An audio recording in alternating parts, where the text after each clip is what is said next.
Are ya ready, kids? Genshin Impact has come a long way since the start of the game, and there have been so many new and interesting characters that we have met. If you told me about some of these characters 5 years ago, I'd say you've lost your mind. Lunar reactions?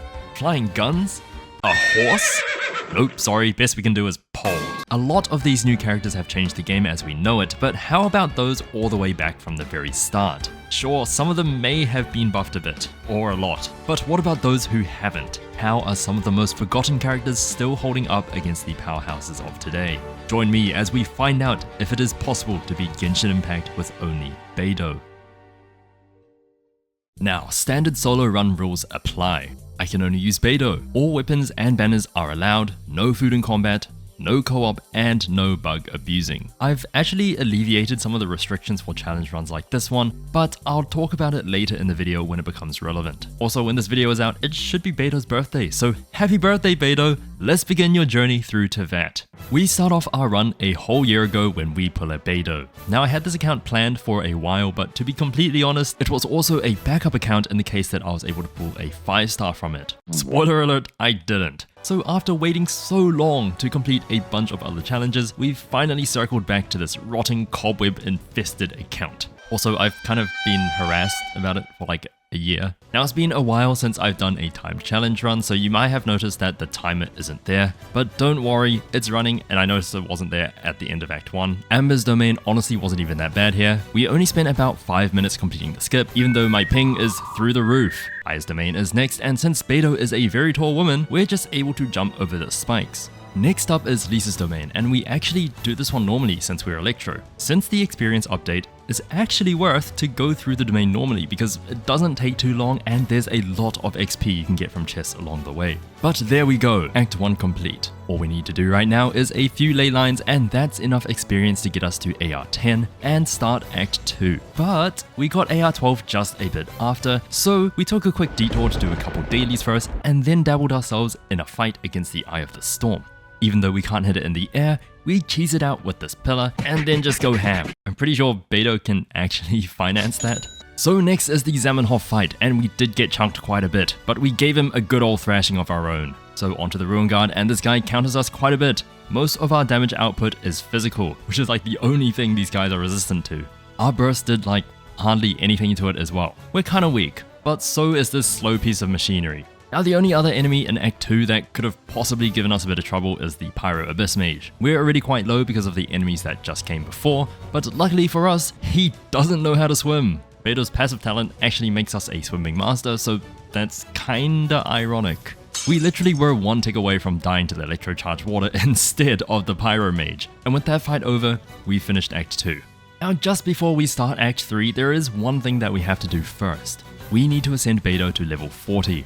It's just a little hike through the mountains to Liyue, where we unlock the Frostbearing Tree, the Liyue weapon domain, and then collect some Noctilucous Jades. Ascending gives us our first Ascension talent, which now gives us the ability to perfectly parry attacks. Now, if you played Beidou before, I'm sure you know just how fun and rewarding it feels to get that sweet counter in, but if you haven't, I'll go ahead and give a little explanation as to why this talent is so incredibly awesome.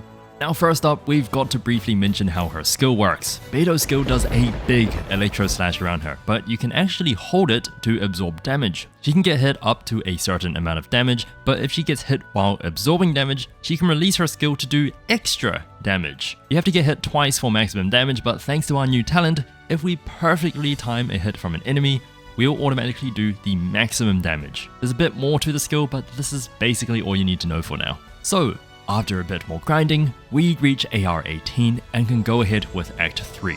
We started it off by giving this Hydro Mage a little shock, and then made use of this Pyro Heli Trail so we could burn through the Mental Trail's shield. I don't think we need to talk about the monuments, so let's give a head to the fight with Natlan. Now, Beidou has slayed a massive lizard before. I'm sure she can do it again. And she is able to prove herself by countering Natlan's landing attack and breaking through half of his entire shield. Unfortunately, besides this, we just don't have the best damage output, so we can only get him half down. But just one more rotation later, and we've successfully taken down another mythical beast. What the hell was that pigeon? And there we have it! Mondstadt completed in less than 3 hours with a 4-star character. She's literally the third fastest time I've ever gotten out of everyone, only bare minutes behind Malwika and Flint's.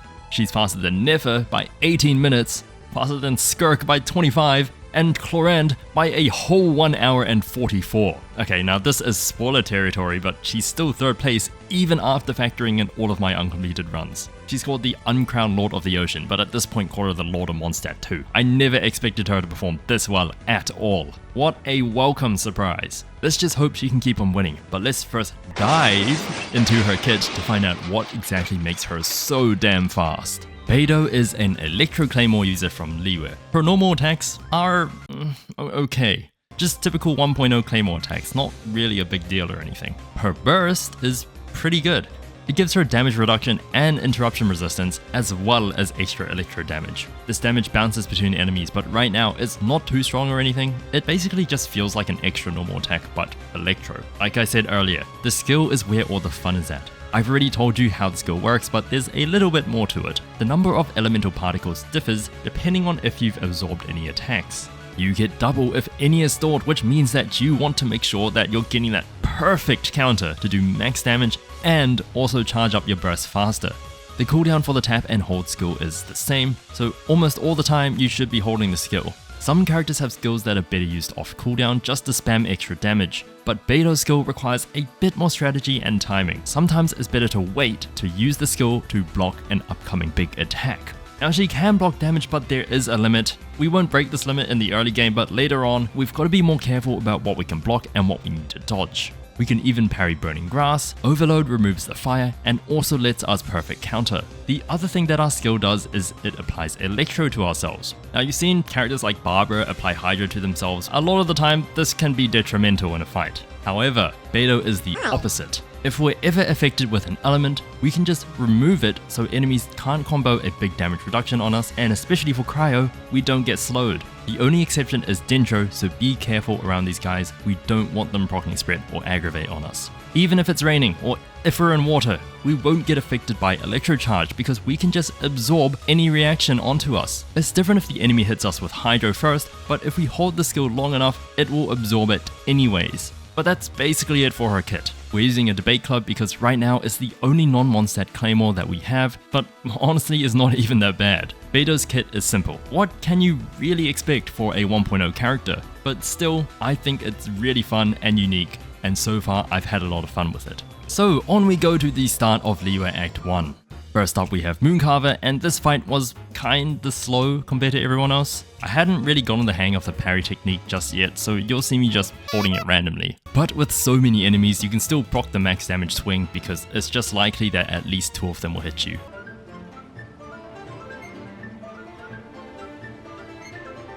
Next up is Cloud Retainer, but we just beat the skip first try.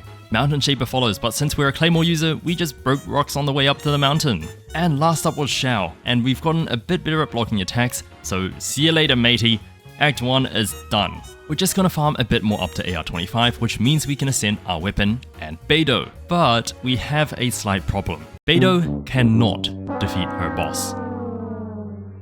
Every early Electro character uses hypostasis drops, but this is a big problem because the only way to defeat it is to trigger reactions in its down phase. Beidou, being Electro, obviously can't trigger it. So does that mean we're stuck at level 40 for this entire run? Here's a little thing that might help.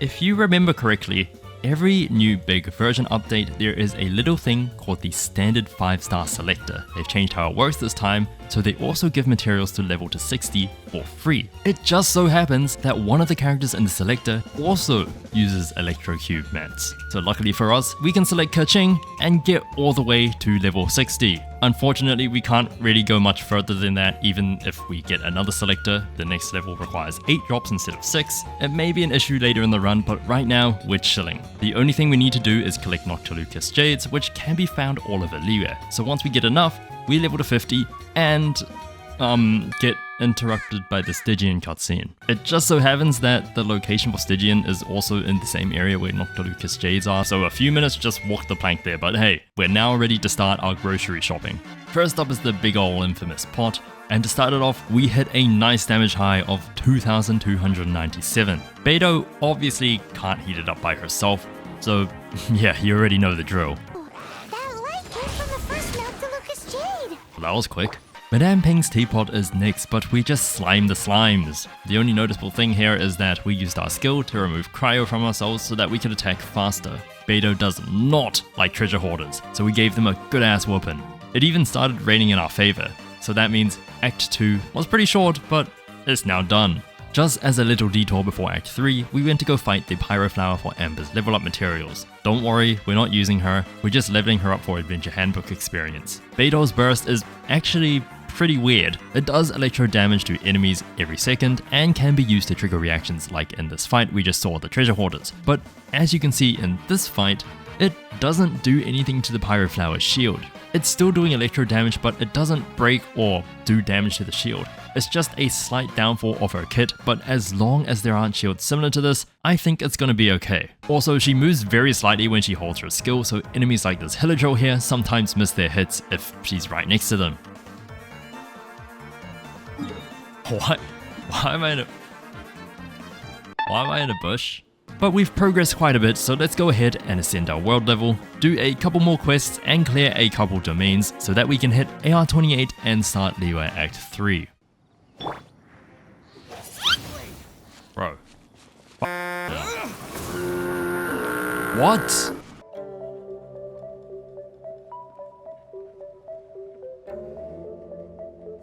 Damn. It was time to beat up the Fatui, but as we were absolutely destroying this Pyro Gunner, our burst somehow bounced onto the Fatui below us, so we had to run away to de-aggro them and then come back for the sigils.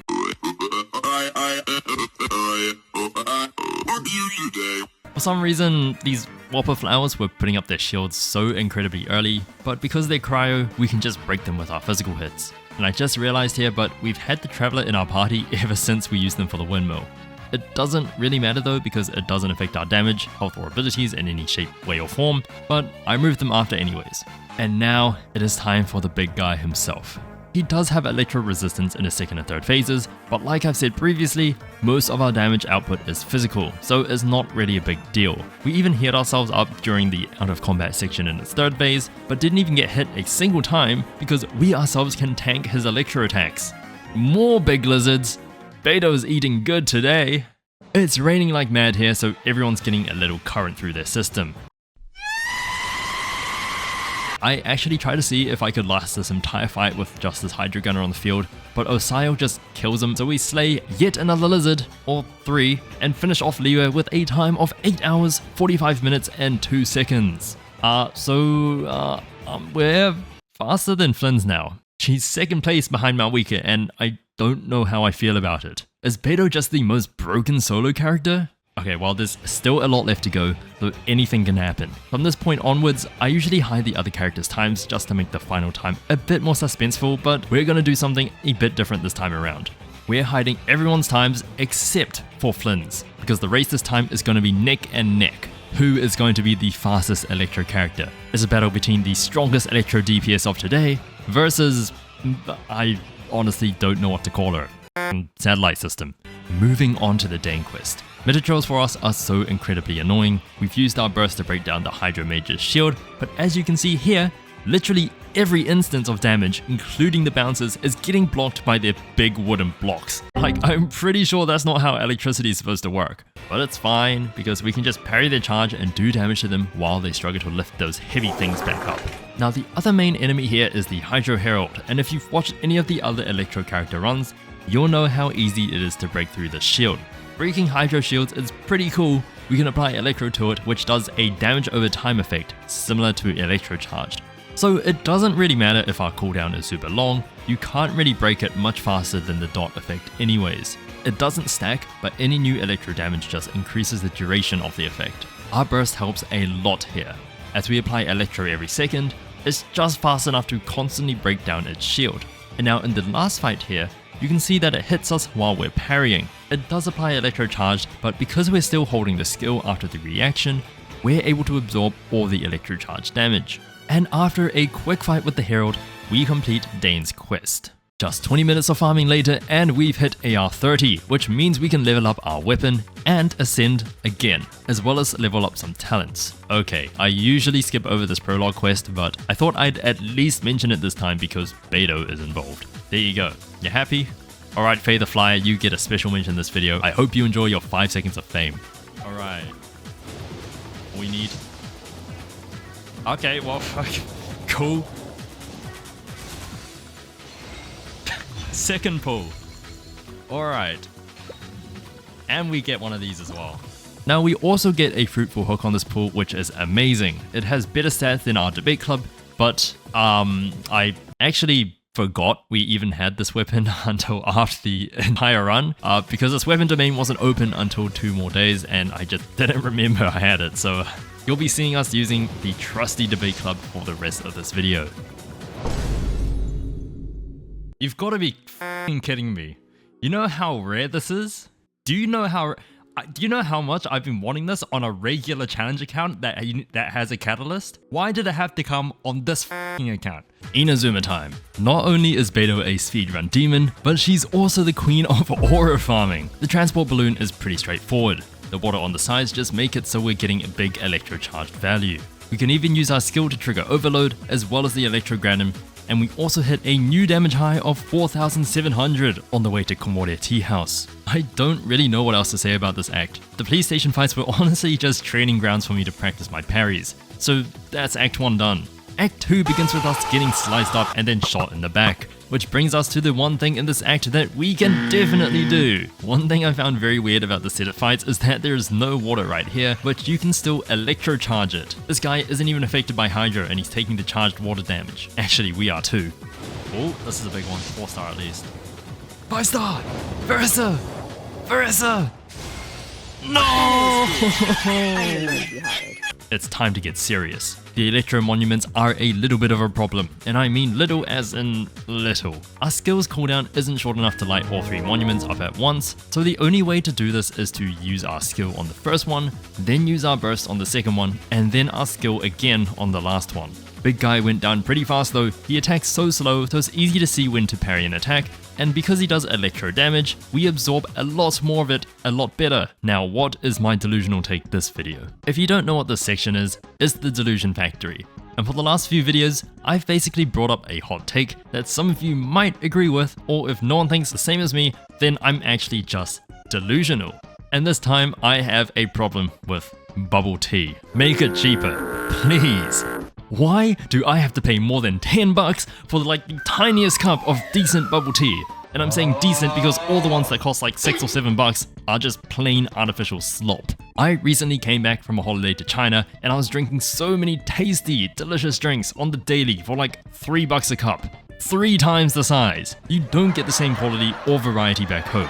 It does not cost $11.50 for something the size of like 2 tennis balls. We're creeping into restaurant wine territory here. There's even some drink stores selling coconut water for like 9 bucks a cup. Like, hello? I can get the exact same thing from the supermarket a block down for less than a third of the price. Like, I understand drinks like coffee to a degree, because the shit I'll be making at home tastes nothing compared to barista-made stuff. But coconut water, plain coconut water, not even with any toppings or flavors or infusions, nothing, for $9 whole. You better be getting that stuff hand-delivered to you on a silver platter, because how is that a fair price?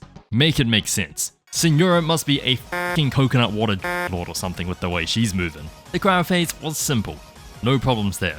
But the pyro phase was just not cool because she wouldn't sit still. She moved back to the middle, which was fine. And then she moved to the side where I cleared all the burnt terrain. That was cool.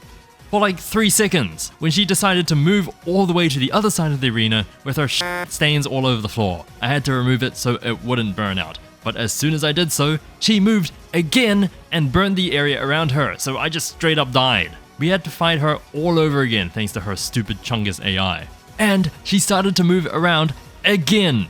No attacking, just being as f***ing annoying as possible. But we finally managed to take her down this time while doing a new damage high of 5,019 in the process. And with Senora defeated, it's time for A, and everything is gonna be A-okay, because we can block her big attacks with our skill. She's still immune to Electro though, but our normal attacks are just hitting for more than 1k, thanks to the buffs, so we just whittle her down a bit at a time. And with A out of the way, we've completed Inazuma in 14 hours, 21 minutes, and 15 seconds. Thanks to a couple of our slip-ups, we're now slower than Flynn's by just less than 20 minutes right now. but we're actually ahead of him in terms of adventure rank, so we might just catch up if the next few quests go well. 4-star? That's 2 Eye of Perceptions on the same account, not even on the weapon banner. Are you kidding me? I swear, if I don't get a single Eye of Perception on Columbina only, I'm going to crash the out. I don't know if the depths is the best place for a pirate, but we're going there anyways. Welcome to the big hole. Forget about the Serpent Knights for a bit. These guys are the least of our worries here. We've already fought a Hydro Herald before, so we can skip this one too. But the Electrolector is a whole nother problem.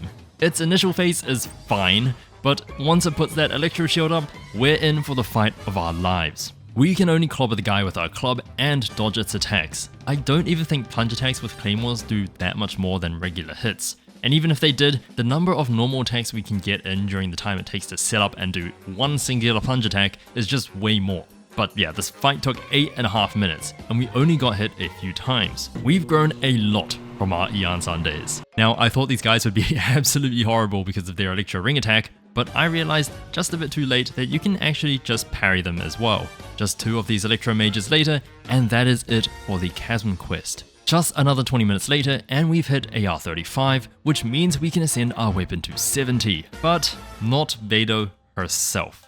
Remember, we can't beat her boss, so we're stuck at level 60 for the rest of this run. But this is where I decided to put a new rule into play. If you've noticed for all of my runs, I purposely stick at AR 35 until just before Fontaine because of 2 reasons. 1, there's no more individual requirement for our conquests, all of Sumeru can be completed at AR 35, and 2, it keeps the world level at 3, which makes the run faster and easier. It's not against any rules, and I'm just taking advantage of the game system, which is perfectly fine. To be completely honest, there's really no fights in Sumeru that are actually that difficult with the exception of the Cry Herald and Carry Bear, but only sometimes. Fontaine requires AR 40, which means there's no workarounds here, we have to progress as normal. But for characters such as Beidou, who can't even ascend further due to their boss being impossible to beat, the increase in world level just makes it unfair compared to characters that can ascend. A level 80 compared to 70 character is one thing, but there is such a ridiculous difference in strength between a level 60 and 70 character. They can't unlock their next Ascension talent, which most of the time is pretty game changing. Beidou's second Ascension talent gives her a 15% damage increase and 15 attack speed boost on her normal attacks. That seems pretty significant for a solo run. She gets increased base stats, she can level up her talents 2 more times, which is like a 20% increase. From what I've seen on other characters and challenge runs, 60 to 70 is like a 30 to 40% damage increase overall. So what is this new rule? Technically it's 2 rules, but the criteria is similar. After reaching AR 40, if the character I'm using is unable to ascend to 70, I can 1. Eat food in between waves of combat, and 2. I'm allowed to lower the world level. I think this is pretty fair considering the disadvantage of not being able to ascend. The difference in enemy strength as well is quite significant. They actually scale more than us, and they can even 2-shot some of the stronger characters post Fontaine. The no food in combat still kind of makes sense, because we're not eating in the middle of fights, we're eating before the next wave of characters spawns. But you won't see me use these rules as soon as Fontaine comes into play, but I can guarantee it does happen later in the run, and I just didn't make it up on the spot or anything because I was frustrated and had a rough day or anything, okay? Trust me on that one. But there's still a while to go before we have to ascend, so let's go hug some mushrooms. The Withering is up first, and here we have to use our charge attacks to get rid of these roses. You've seen me use them already during the development fight, but I've realized they just don't do as much damage compared to our normal attacks, and it's pretty helpful having some extra stamina on hand anyways. They would have charged faster if we had that second Ascension talent, but oh well, not much we can do about that. Next up is the Invulnerable Herald, followed by Einar Achmar, but the whole gang got electrocuted and this guy got scurvy or something. Go eat an orange, mate. Act 1 is done. So what comes next is... Across. You go across this thing. Oh, zipline. Take the zipline. Oh, damn. Yo. Yo! Let's skip to Act 3 and forget about the combat sections. This one mushroom here saved us like half a minute of climbing. We charged it up with Electro and it launched us just high enough to reach the edge of the cliff. Act 4 starts off with the Elazar Hospital, so we just have to use the Dendrogranum trick, and we even got the hardest monument on the first try. So the rest was just easy. Inside the ruins, there are a bunch of fights with fungi, but here's the thing about these creatures. We cannot use our skill or burst against them, or else they'll become activated. When this happens, they go f***ing bonkers, and it's so incredibly annoying to fight against because they start attacking faster than we can dodge, especially if they're in groups. We already can't hit this flying so imagine it on steroids. Or whatever the fungi version is. Mulch, compost, I don't know, whatever they eat. Are these things animals or not? I don't know, it's been 4 years and I still have no idea. In the next fight, I activated them on accident, but we kind of just bursted them down after I decided to just go all in. Act 4 is no more.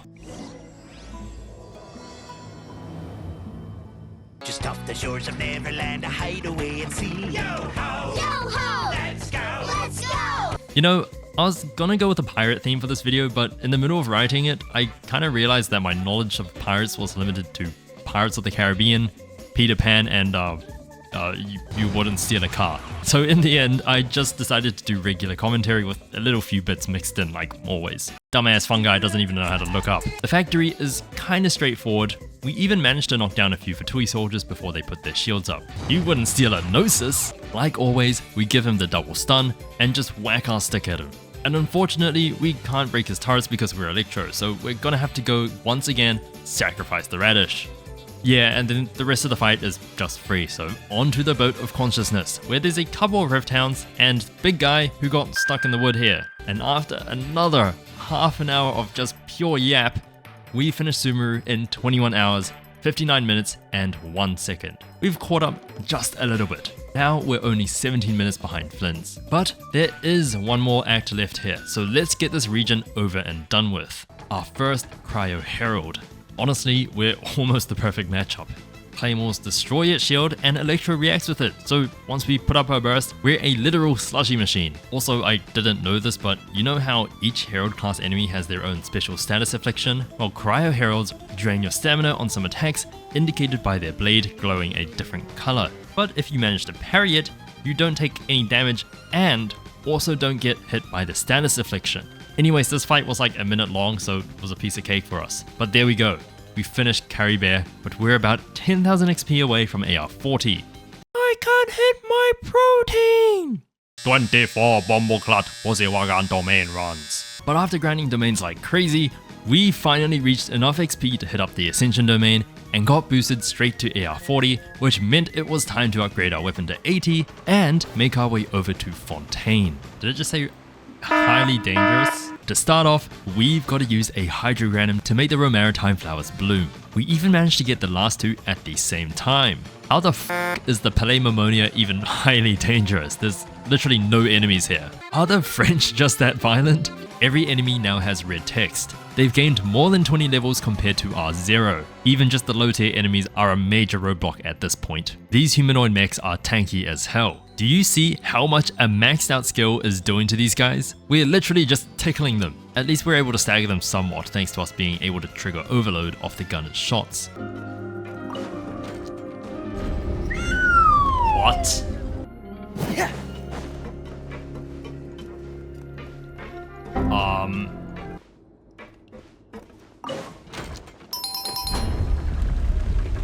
Alright Fontaine, do your worst. Our first fight is against the Animochurl and we do a good damage high of 8,420 against it. It's a good thing to note as well that we can stagger it pretty easily, because this fight really needs us to stagger them. I was doing pretty well when the Hydrochurl brought out its slime, but then I got comboed like crazy and lost all my health in the next 10 seconds. You can even see that I shielded here but it didn't go through, thank you 300 ping. That's fine, we've just got to try again.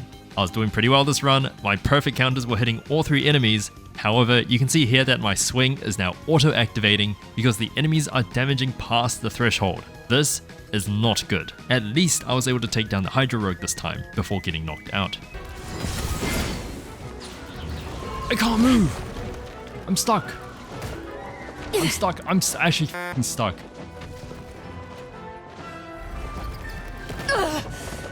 Not bad. Thank you.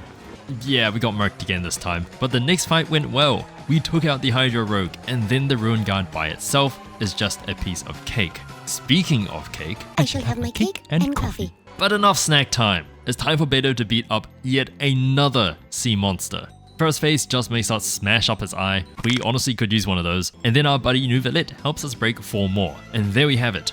Fontaine complete in 29 hours, 34 minutes, and 42 seconds. So about that Flynn's comparison, we've kind of overtaken him again by 14 minutes. I have no idea how a level 60 Beidou with a 3-star weapon has outshone a full-on level 80 Flynn's with his signature. I mean, Fontaine was very dialogue heavy for sure, but if anything, we should have lost time on the lengthy combat sections. I guess we just spent a lot less time grinding to AR40 this time, but will she keep the lead going into the final hurdle of the run? Let's find out together. This fight was pretty simple. We can break both Pyro and Cryo shields pretty easily thanks to our element. But before we carried on, we were running low on food, so with all the chicken and sweet flowers we got, we made 38 bombo cla- Okay, I'm not doing this bit again. I can't believe we're struggling against fungi in the big old 2026. Like I mentioned in Sumeru, we can't hit these guys with Electro. I still use my skill from a distance, so my debate club passive works, but somehow they get hit all the way over here. I'm not going blind, right? Beidou, are you seeing this with your one good eye too? These fungi are nowhere near the slash. It's fine though, I managed to take them out with just a sliver of health remaining. This one Ruin Guard fight took like 2 minutes, which was almost as long as the fight with the Cryo Herald, and that is the end of a somewhat okay bedtime story. Alright, you may have noticed that we're ending this run in Natlan. By this time this video is out, Act 8 of Not Cry would have been released, but there's 2 reasons why we're not going all the way this time. The first one is because I wanted Columbina to be the very first character to complete Not Cry in the challenge run. As a matter of fact, Columbina was originally planned to be released before Beidou, but because I didn't pull a single Eye of Perception, I'm now waiting for the Divine Nouvelet weapon banner before continuing. The second reason was I recorded the majority of this run before the patch got released, and I just simply don't have enough time to put out the next 3 challenge runs by the schedule I'm aiming for. This is why the Farazan run will also end in Natlan, as I recorded it before Beidou and it's already in the works. I haven't speedrun Not Cry yet, but based on how long it is, it could be well over 15 hours by itself. We're ending in Natlan to give a good comparison with the other runs anyways, so let's go. We start off Natlan with the Abyssal Invasion at the People of the Springs, and we purposely run into the water so that we can trigger Electrocharged on the enemies. We're not doing a crazy amount of damage anymore, so I'm taking advantage of our terrain to help speed things up a bit. Next up was the Abyssal Pylon, so I actually changed my artifacts around to get more energy recharge. My plan was as long as we could continuously burst, we'd be able to apply Electro so much quicker. But guess what? That's right. Remember the Pyro Flower we fought way back? Yep, same problem. The Electro damage from our burst doesn't count towards breaking the Abyssal Pylon shield. How great. Guess what we have to do for the next 4 minutes? What the f***?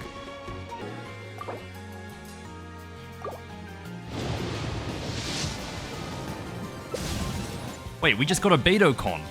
That's right, we just rolled a Beidou on an off-pity 4-star pool. How f***ing lucky is this account in the absolute wrong places? I'm not even mad it's this late into the run. This con is going to help us a little bit because it basically gives us an extra shield on our burst.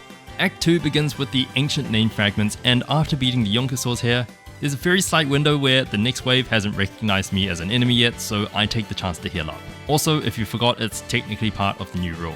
The second wave was a lot more chill, honestly. You get free pyro shields and can almost always guarantee a max damage counter. Every other fight in this act we either take like 2 minutes to fight or 2 minutes to fight and almost die. And it's more of the second one. But that's it for Act 2.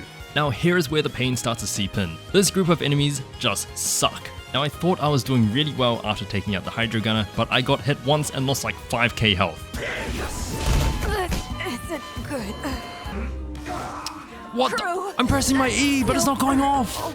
You 200 ping! Not only that, the Electrocharge damage is now breaking through my absorption. I was absolutely killing it, but I just mistimed my iframe by like, oh, I don't know, 269 milliseconds. And unlike a bunch of other fights, you have to start from the very, very beginning for this one. It's safe to say I never achieve the same results ever again because I just get randomly comboed thanks to my skill not activating, and enemies are breaking through the absorption limit.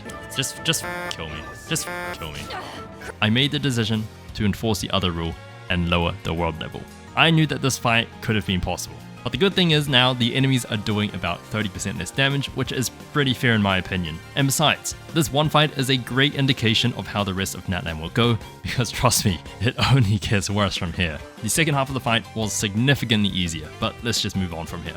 This act made me want to lose my mind. The downfall of Beidou. Everything that you've witnessed up until now will come undone in this act, and I am not exaggerating in the slightest. The cryo gunners are honestly not a big deal for us. In fact, we're actually very good into them because Superconduct allows us to do more physical damage. They're still so incredibly annoying though. Now for a lot of the war fights, there's a little thing we can abuse. If there's a friendly NPC in the fight, we do not have to give a crap about our own well-being. I'm just going ham without a care in the world because when we die, the fight resumes, so we don't have to restart anything. By the way, I chose the Rift Hounds this time because the other fight had a Pylon and an Electromage, which are two enemies that we totally suck against. We also hit a new damage high of 11,589 thanks to the Rift Hounds being activated. Thank the Archons for this Yunkasaur, there was absolutely no way you'd make me break 3 whole pylons by myself. Okay, now here's a funny thing. Abyssal Pylon shields can't be broken by our burst, but Mimiflora shields can. That's pretty cool. I don't know what the hell the difference is, but hey, I'll take it. It's a big win in my books. Also, thanks to the Saurians, this shield gets taken down real fast. This guy, however, took 4 minutes to break the shield, and then we didn't even have the damage output to kill him, so, well, hi again, shield. Cute.